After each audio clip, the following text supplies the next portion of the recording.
time has come for you to succeed, for you to stand tall. They aren't maddening to me. They don't frustrate me. They inspire me. Inspire me to drive and push more and to push harder. It would be just as easy to look into the world and see only the negative things.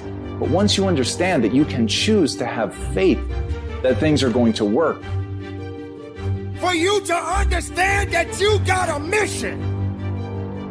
And your mission is not done yet. Every day it's not going to be a good day. But every day is a blessed day. Because you are above the ground. You are walking tall. There is no time for sorrow. Because misery has no place in your life. The mind is a powerful weapon. Because no matter what's happening, your mind does matter.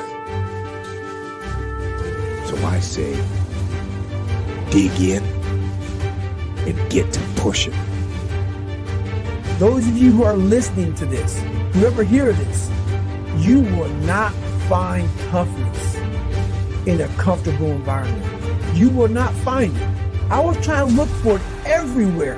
The only way you find it is to drown yourself in a position where you're just out of sorts, where you can't swim and you're drowning.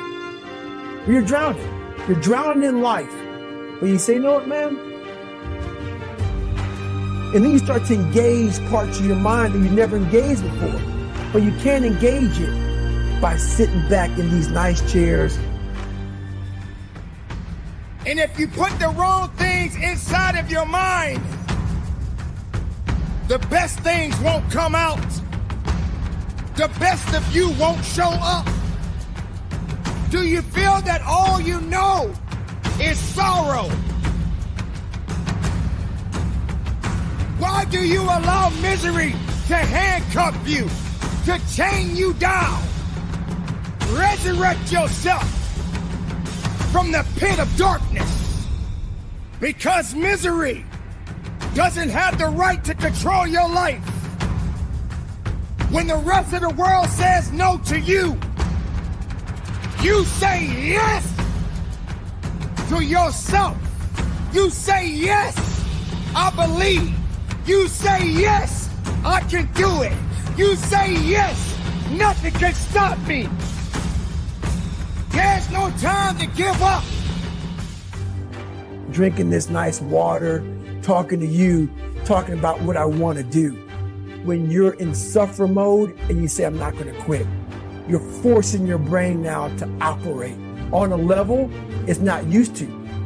But then it becomes used to it. There's 24 hours in a day where you're alone in this brain, and your brain is talking to you in all kinds of ways, and it wants to control you, pull you in these different pockets. If you can't control your own brain, and your brain controls you, you got to tell your brain where you want to go and how you want to go and how you want to get there. You got to control it. If not, it's over. So all I knew back then was hard work. The only way anything gets accomplished. That's all I heard back in those days. You gotta work hard. You gotta work hard. I'm not getting I can't get this paragraph. I can't remember what the in this paragraph to pass this test to get in the military.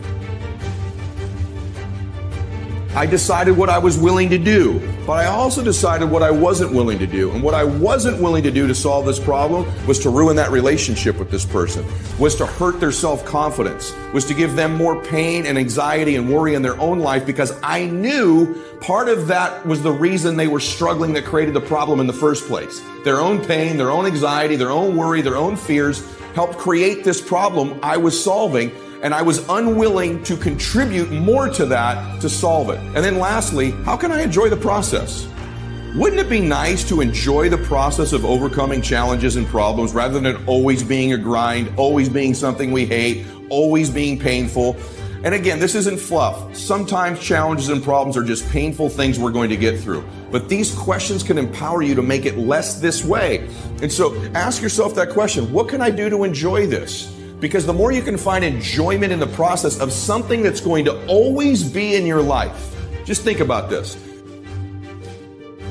That you can believe in something long before you have the evidence for it. And you can believe in it because you know that's how the mind works.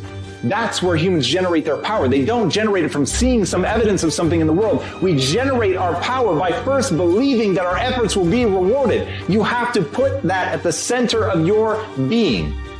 And as Wayne Dyer said, be miserable or motivate yourself. Whatever has to be done is always your choice. So if you want to do something, recognize there's no obstacle holding you back other than what you choose to believe. And if you want to be miserable, it's going to be there for you. And if you want to be empowered, it's there for you. If you want strength, it is there for you. It's a decision. It's something that you decide to believe in, that you can get strong. We have this sort of fantasy that if I can get rich enough, or I can get in the perfect relationship, or I have the best business, or maybe if I just don't do anything and I retire someday, I won't have problems and challenges in my life. Now, we consciously know that's not true, but it's sort of the fantasy we live with. And now that I point that out, you go, that is crazy. Of course I'm always going to have these things. So since you have an acceptance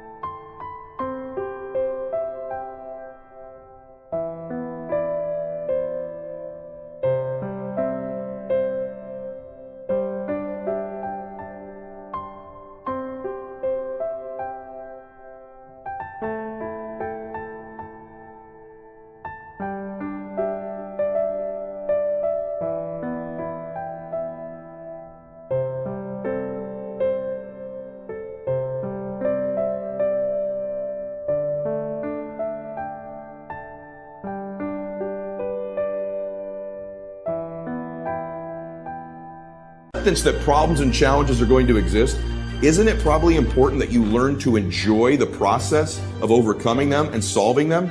I think all the time, how can I enjoy this? I think, man, what are all the great things that are going to happen when this is solved? Whose lives are going to be better when this is solved? How much better is my body, my fitness, my faith, my family, my life, other people's lives when this problem is solved, depending on what the problem and challenge is. And that helps me enjoy the process. I also remind myself this problem is helping me grow. It's in existence because I'm making progress in my life. So all these things fit a meaning that help us make the best decisions possible. And that ultimately is the ultimate strength, to believe that you can get better, to believe that you can become whatever you want to become. So choose optimism right now. Choose to let it fill you. Choose to feel it, to sit in that sensation that anything you set your mind to is possible. When you allow yourself to embody that, to believe it, no matter what anybody tells you, no matter how many people tell you that you're stupid, you're a failure, that you're never going to do anything, that you are going to believe in yourself. If you can do that, if you can choose that optimism, you can go anywhere. Because you realize everything you needed was in you all along. It was simply choosing to believe you could execute against it. So have that faith. Go out and do it. As Matsuo Basho said, do not seek to follow in the footsteps of others. Instead, seek what they sought. This is about knowing not what others have done. And then finally, I want to give you 4 things that I think are mandatory in solving problems. Number 1, all problems must be solved on paper. And I'll substitute paper for a keyboard. But I think they need to be written out.